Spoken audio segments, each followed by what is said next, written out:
사랑하는 성도 여러분, 우리 인간은 유한한 존재입니다. 한계를 가지고 있다라는 것이죠. 그런데 우리의 마음 한 구석에는 그 한계의 끝이 어디인가, 우리의 한계가 어디까지인가를 확인하고 싶은 그런 욕구들이 있습니다. 그래서 그 한계를 뛰어넘고자 하는 노력들을 하는 거죠. 우리는 그것을 무한도전이라고 합니다. 유한한 우리들이 무한을 향하여 나아가는 것이죠. 그래서 우리는 끊임없는 우리의 한계와 싸워가며 도전하는 것이 바로 우리 인류의 역사였습니다.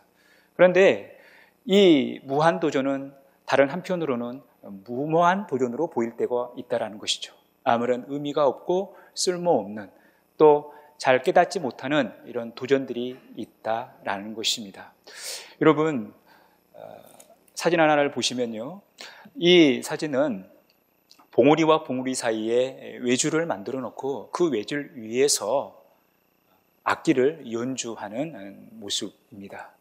여러분, 이 도전 해보실 수 있겠어요? 건물과 건물 사이에 외주를 놓고 이 외줄타기를 하라고 하면 여러분 할 수 있겠습니까? 며칠 전에 저희 둘째 아이가 저에게 이렇게 묻습니다. 아빠, 1억을 주는 거하고 100억을 주고 감옥에서 1년 이렇게 있으라고 하면 아빠는 뭘 선택하겠어요? 라고 아이가 물어왔습니다. 여러분, 뭘 선택했을 것 같습니까? 100억 받고 감옥에 1년 있겠다. 요즘 감옥이 얼마나 복지가 좋은 줄 아느냐? 굉장히 편한 곳이야. 1년 정도는 괜찮아. 이렇게 얘기를 했습니다. 제가 이렇게 가능성이 없는 이 이야기를 할 때 또 마음속으로 아이고, 목사님 목회하기 싫은가 보다 이렇게 생각하실 분들이 있을지 모르겠지만 여러분, 웃자고 하는 얘기예요. 여러분, 제 아이의 그런 제안은 받아들일 수 있을 것 같아요. 100억 받고 1년 동안 감옥에 있겠다는 제안은 받아들일 수 있을 것 같은데 100억 받고 저 외주를 타라고 하는 그 제안은 저는 도저히 못 받아들일 것 같습니다. 여러분, 저 도전이 여러분들에게는 무한 도전으로 보이십니까? 아니면 무모한 도전으로 보이십니까? 여러분, 신앙생활은 무한 도전과 같습니다. 유한한 우리가 무한하신 하나님의 능력을 의지하고 그 하나님의 능력을 바라보면서 나아가는 이 신앙의 길인 것이죠. 그래서 우리의 영적인 삶이라는 것은 끊임없는 무한 도전의 삶이라는 것입니다. 그런데 우리의 신앙생활에도 이 하나님의 능력을 의지하고 하나님을 믿고 나아가는 무한 도전의 모습이 있는가 하면 또한 우리의 신앙생활에도 무모한 도전이 있다라는 것이죠. 그러면 무엇이 무한 도전이고 무엇이 무모한 도전일까요? 이 무한 도전과 무모한 도전의 차이는 무엇일까요? 우리는 오늘 본문 말씀을 함께 묵상하면서 무한 도전과 무모한 도전의 차이를 함께 살펴보면서 우리가 건강한 러닝맨이 되기에 필요한 49번째 이야기를 함께 나누고자 합니다. 이제 하나님의 사람 모세는 출애굽한 이스라엘 백성들이 이제 2년이 지난 시점에서 바란 광야에서 각 지파별 수령들을 모아서 12명의 정탐꾼을 세웁니다. 12명의 정탐꾼을 세워서 가나안 땅을 40일 동안 정탐하게 하죠.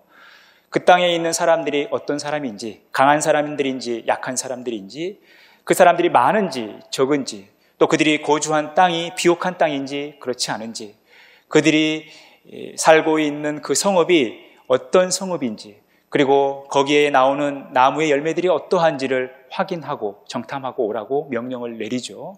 그리고 실과를 가지고 오라는 것입니다. 그들이 정탐했다고 하는 하나의 증거가 되겠죠. 그래서 40일이 지나고 나서 이제 12명의 정탐꾼은 가나안 정탐한 사실을 모든 백성들 앞에서 보고합니다. 그 땅은 그야말로 젖과 꿀이 흐르는 약속의 땅이라는 것이죠. 하나님께서 말씀하신 그대로라는 것입니다. 그래서 이제 갈렙은 우리가 그 땅을 취하자, 올라가자. 그래서 우리는 그 땅에 들어갈 수 있다라고 이야기를 합니다. 그런데 반면에 10명의 정탐꾼은 그 땅을 악평하는 거예요. 객관적으로 봤을 때 그 땅은 젖과 꿀이 흐르는 땅이긴 하지만 그곳에 거주하는 사람들이 너무나 장대하기 때문에 그 사람들에 비하면 우리는 메뚜기와 같은 존재이기 때문에 우리는 그들을 이길 수 없다. 그래서 우리는 그 땅을 취할 수 없다라고 이야기하는 거예요. 그런데 온 이스라엘 백성들이 누구의 말을 듣습니까? 10명의 정탐꾼의 보고를 듣는 거예요. 그러면서 그들이 밤새 통곡하고 또 불평을 내려놓습니다. 그리고 한 사람의 지휘관을 세워서 다시 애굽에 들어가자라고, 애굽으로 다시 돌아가는 게 낫다라고 이야기합니다. 이런 상황 속에서 온 이스라엘 백성들이 지금 우울증에 빠지게 된 것이죠. 10명의 정탐꾼의 부정적인 보고를 받고 나서 하나님께서 보내시겠다고 하는 그 땅, 하나님께서 들어가게 하시겠다고 하는 그 땅을 포기하고 지금 역주행하려고 하는 그 모습을 보여주고 있습니다. 그때 여호수아와 갈렙이 등장하죠. 이스라엘 자손의 온 회중에게 말하여 이르되 우리가 두루 다니며 정탐한 땅은 심히 아름다운 땅이니라. 여호수아와 갈렙 그리고 나머지 10명의 정탐꾼이 본 땅은 같습니다. 심히 아름다운 땅이라는 거죠. 그들이 정탐한 땅은 젖과 꿀이 흐르는 땅이라는 거예요. 그런데 이 땅을 어떻게 해야 할 것인가? 그 방법에 있어서 그들이 취해야 할 태도에 있어서 이제 갈라지게 되는 거죠. 여호수아와 갈렙은 어떻게 하자라는 것입니까? 여호와께서 우리를 기뻐하시면 우리를 그 땅으로 인도하여 들이시고 그 땅을 우리에게 주시리라. 이는 과연 젖과 꿀이 흐르는 땅이니라. 하나님께서 우리를 기뻐하시면, 하나님께서 우리를 기쁘시게 여기시면, 우리가 하나님이 받으시기에 온전한 모습이 되면, 하나님께서 우리를 의롭게 여기시면 하나님께서 우리를 그 땅으로 인도하여 들이실 거라는 거죠. 하나님께서 그 땅을 우리에게 주실 것이다 라고 지금 항변하고 있다라는 것입니다. 그 하나님을 믿고 한번 가보자라는 것이죠.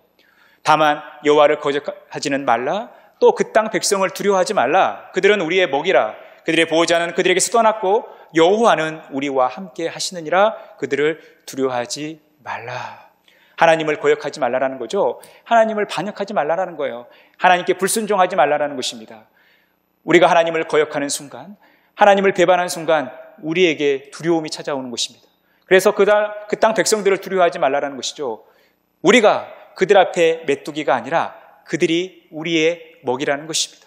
사실 그들을 보호하는 신도 존재하지 않지만 이미 존재했다 하더라도 이미 그들에게서 떠났다라는 거예요. 그들을 지킬 신이 없다라는 것이죠. 하지만 하나님은 우리와 함께 하시기 때문에 절대 두려워하지 말라라는 것입니다. 여러분, 하나님을 의지하고 하나님을 신뢰하며 강하게 항변하는 여호수아와 갈렙의 모습을 보게 됩니다. 그들의 욕심이 아니죠. 그들의 야망이 아니에요. 그들을 믿고 그들 자신들의 능력을 믿고 하는 이야기가 아닙니다. 그들은 누굴 믿습니까? 하나님을 믿는 거예요. 그리고 하나님의 말씀을 믿는 것이죠. 하나님은 이미 말씀하셨기 때문에 그런 거예요. 출애굽기 3장 8절에 보면 내가 내려가서 그들을 애굽인의 손에서 건져내고 그들을 그 땅에서 인도하여 아름답고 광대한 땅, 젖과 꿀이 흐르는 땅, 곧 가나안 족속, 헷 족속, 아모리 족속, 브리스 족속, 히비 족속, 여부스 족속의 지방에 내려가려 하노라. 하나님께서 이미 약속하신 것입니다. 이스라엘 백성들을 가나안 땅으로 이끌어 가시겠다라는 거예요. 지금 여호수아와 갈렙은 이 하나님의 약속의 말씀, 이 하나님의 비전에 입각하여 그 땅을 취할 수 있다. 우리가 가자, 이긴다라고 이야기하고 있다라는 것입니다. 그들은 지금 철저히 하나님을 신뢰하고 철저히 하나님을 의지하는 그 믿음 안에서 믿음의 길, 하나님께서 보여주신 비전을 따라 가고 있는 그 모습을 보여주고 있다라는 것입니다. 한마디로 그들의 모습은 무한도전의 삶이라는 것입니다.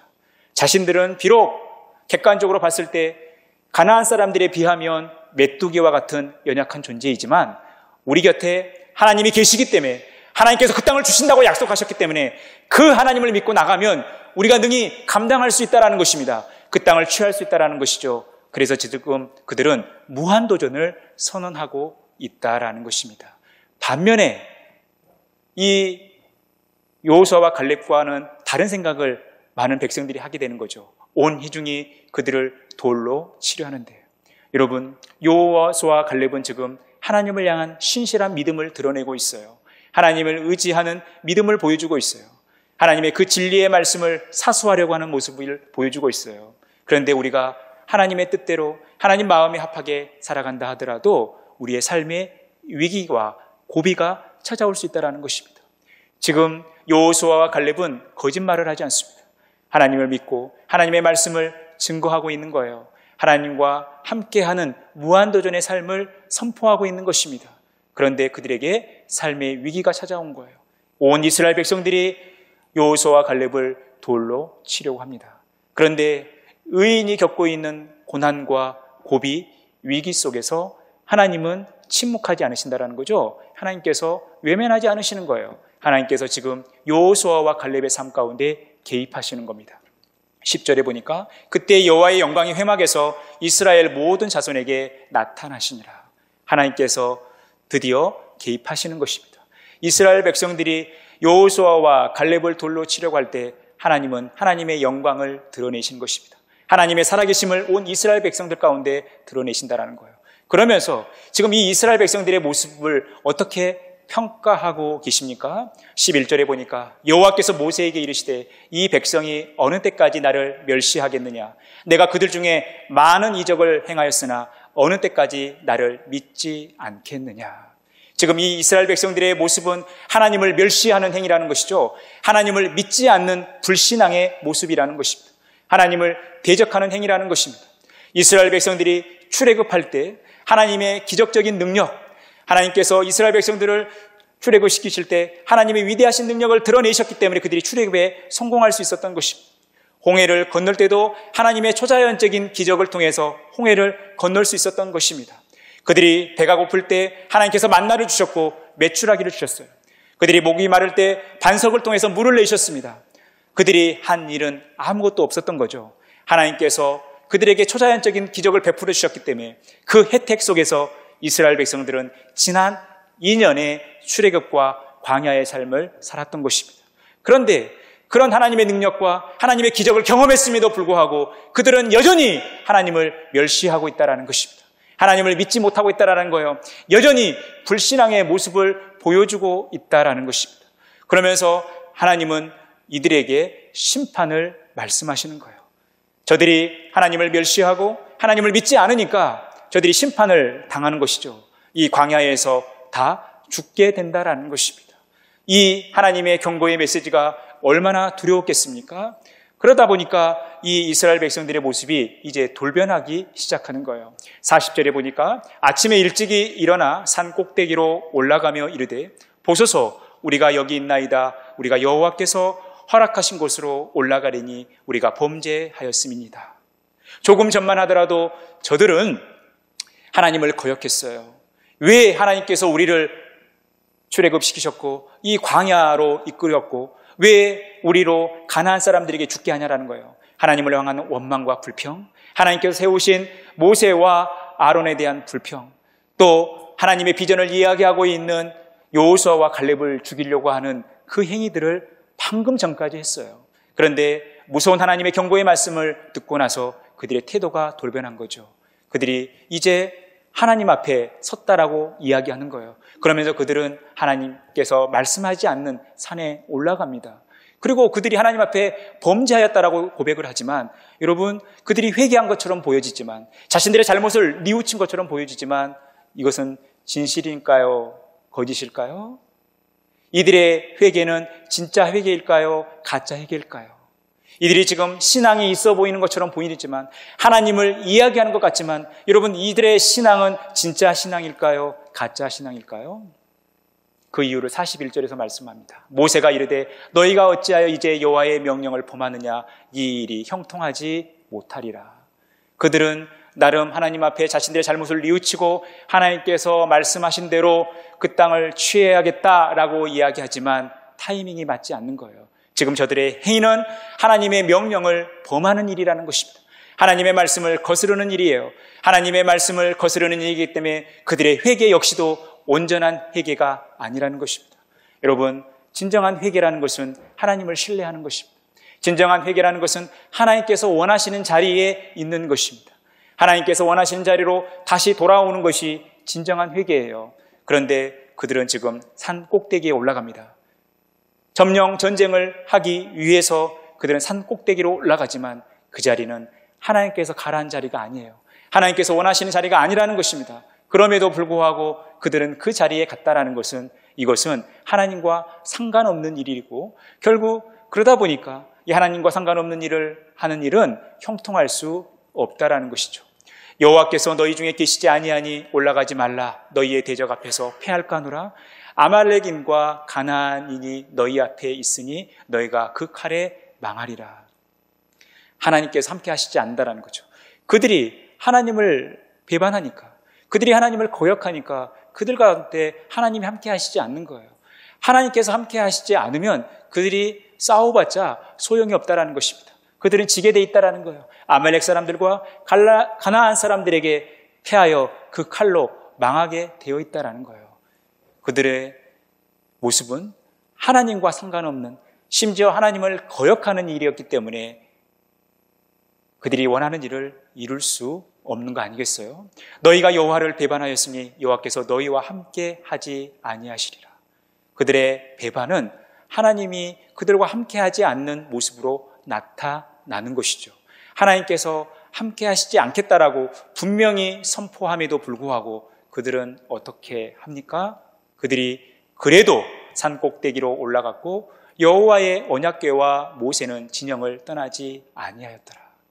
아무리 하나님이 설득하셔도 그들은 그래도 산 꼭대기로 올라갑니다. 자기들이 원하는 대로 하는 거죠. 고집을 부리고 있어요. 자신들의 아집을 꺾지 않고 있습니다. 자기들이 원하는 대로 돼야 되는 거예요.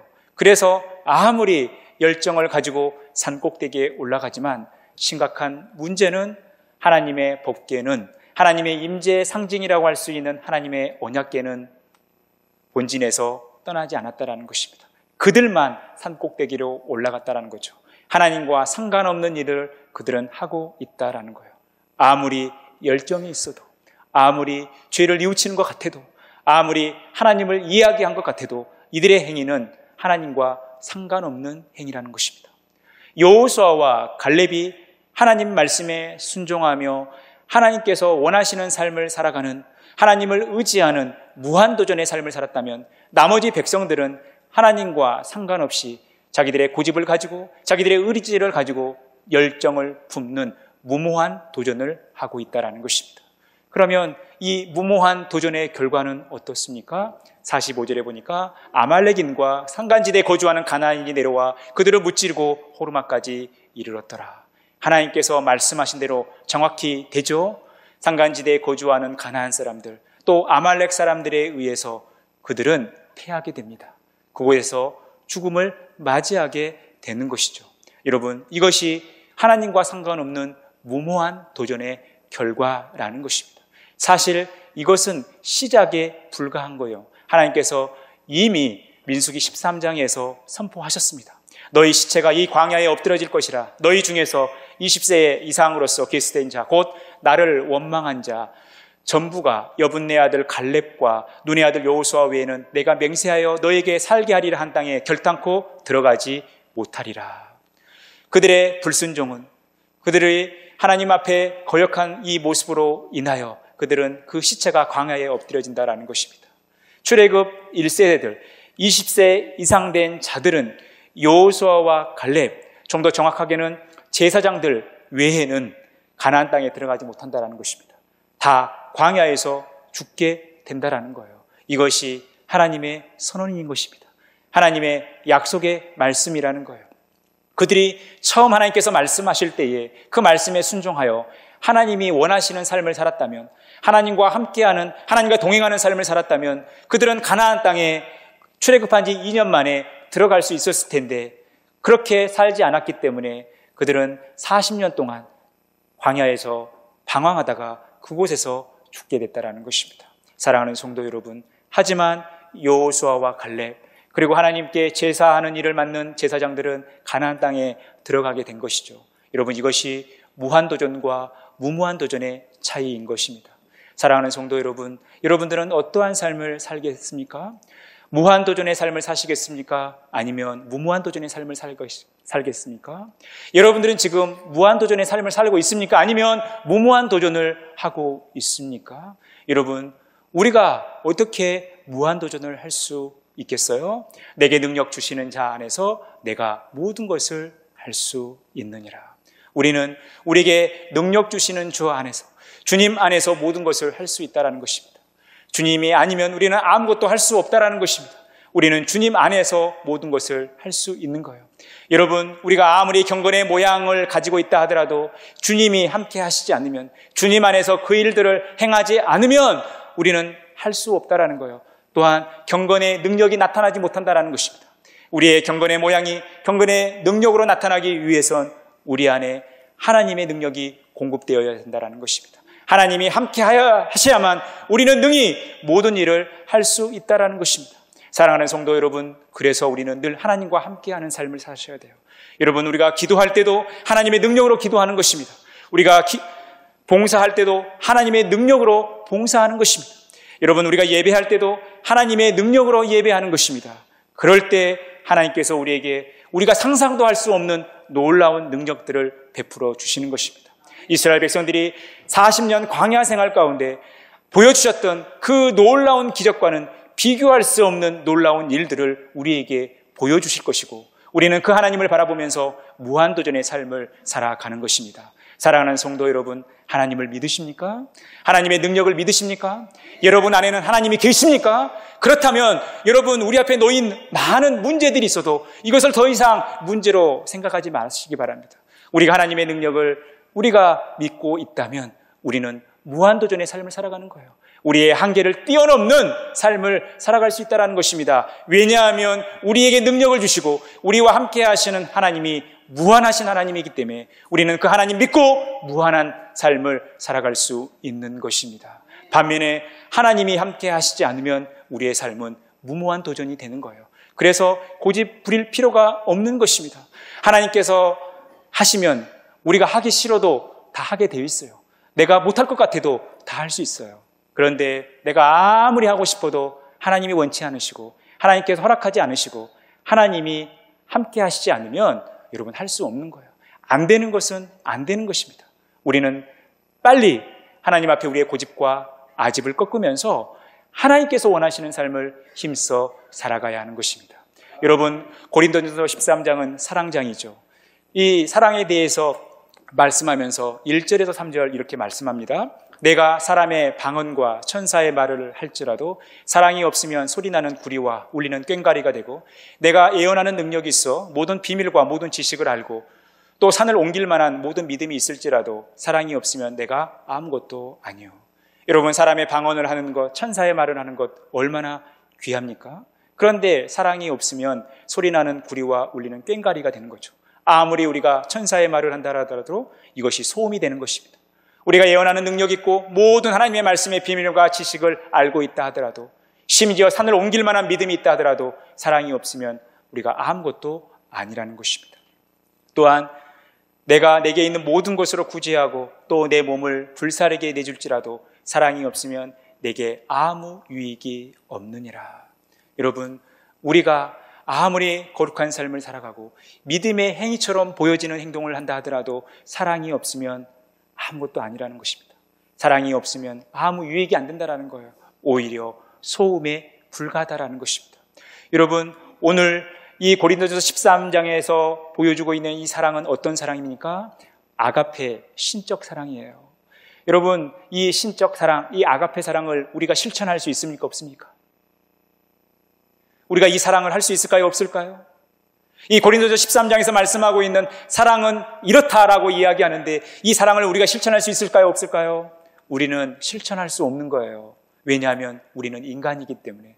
우리 인간이 어떻게 신적 사랑을 실천할 수 있겠습니까? 그러면 이 고린도전서 13장에서 말씀하고 있는 이 사랑, 왜 고린도전 13장에서 우리에게 사랑을 강조하고 있을까요? 우리의 실천적인 면을 강조하기 위함이 아니라 이 사랑의 실체가 무엇인지를 우리에게 보여주시기 위해서 이 사랑을 강조하고 있다는 것입니다. 이 사랑은 무엇이냐라는 것입니다. 우리가 실천할 수 있는 어떤 사랑 자체가 아니라 우리가 사랑했을 때 하나님을 아는 거죠. 왜냐하면 하나님은 사랑이시기 때문에 그래요. 그러니까 이 고린도전서 13장에서 말씀하고 있는 사랑은 우리와 함께 하시고 우리로 하여금 이러한 경건한 삶을 살 수 있도록 능력을 공급해 주시는 하나님의 임재 자체라는 거예요. 그래서 고린도전서 13장 1절에서 3절을 이렇게 읽을 수 있는 거예요. 우리 같이 읽겠습니다. 내가 사람의 방언과 천사의 말을 할지라도 주님이 없으면 소리나는 구리와 울리는 꽹과리가 되고, 내가 예언하는 능력이 있어 모든 비밀과 모든 지식을 알고 또 산을 옮길 만한 모든 믿음이 있을지라도 주님이 없으면 내가 아무것도 아니요. 내가 내게 있는 모든 것으로 구제하고 또 내 몸을 불사르게 내줄지라도 주님이 없으면 내게 아무 유익이 없느니라. 여러분, 우리가 아무리 사람의 방언과 천사의 말을 한다 하더라도 주님이 계시지 않으면, 주님이 함께 하시지 않으면 그것은 소음에 불과한 것입니다. 내가 아무리 예언하는 능력이 있고 하나님의 지식의 말씀을 다 깨닫고 산을 옮길 만한 믿음을 가지고 있다 하더라도 그곳에 주님이 없으면 그것은 아무것도 아니라는 것입니다.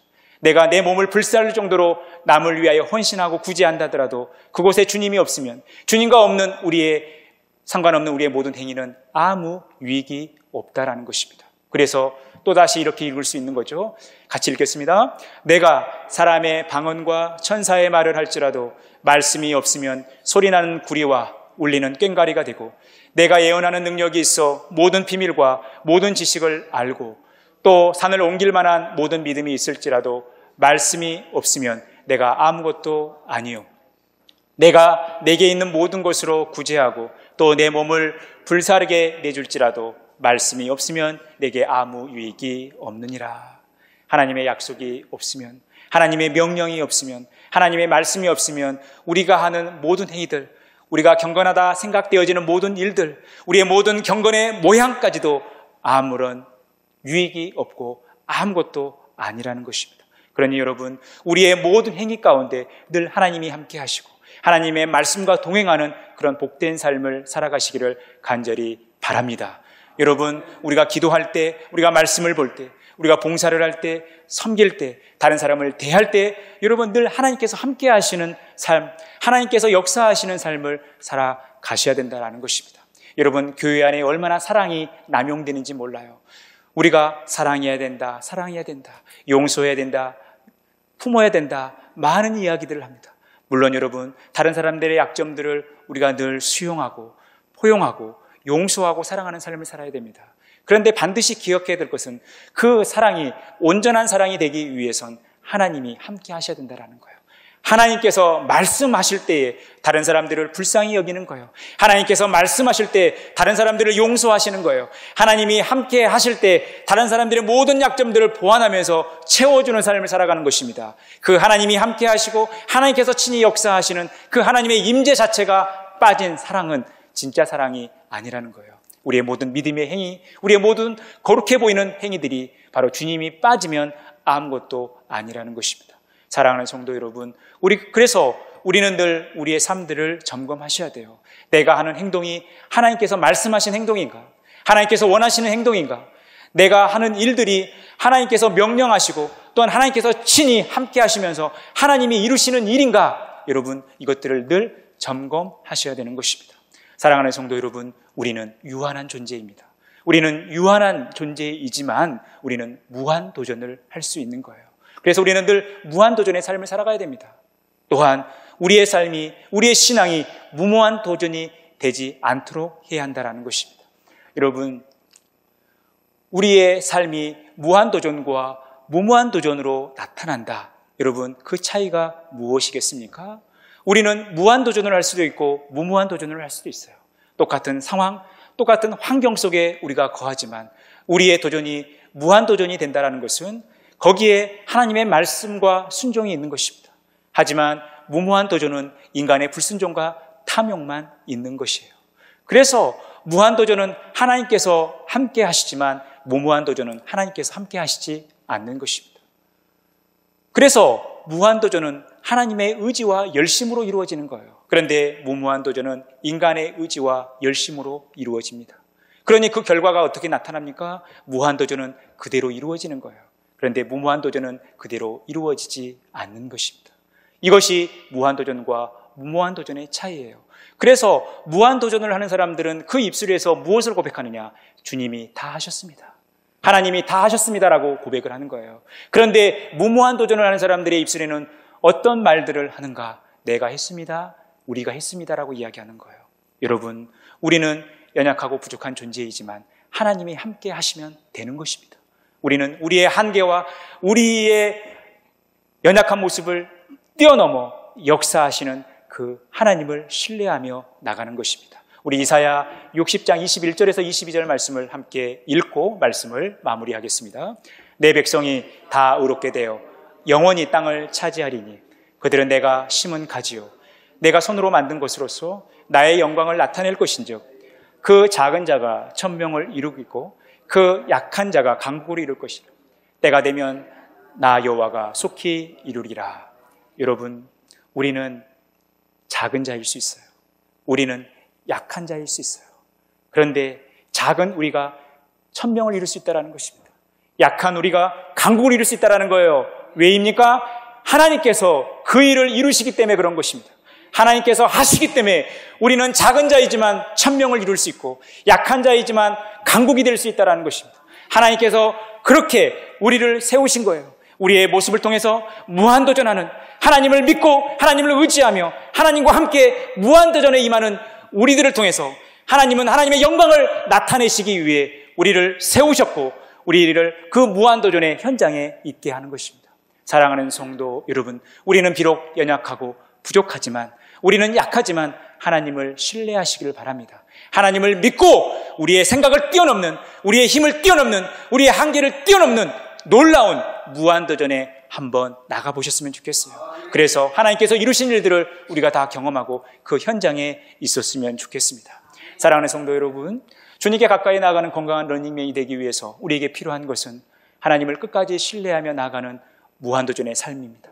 우리가 그 하나님을 신뢰하면서 무한도전을 하면서 하나님의 능력이 그대로 나타나고 하나님께서 역사하시는 그 현장에 있으면서 늘 하나님께 영광 돌리는 복된 삶, 우리의 모습을 통해서 하나님의 살아계심과 하나님의 영광을 나타내는 복된 삶 살아가는 건강한 러닝맨이 다 되시기를 간절히 축원합니다.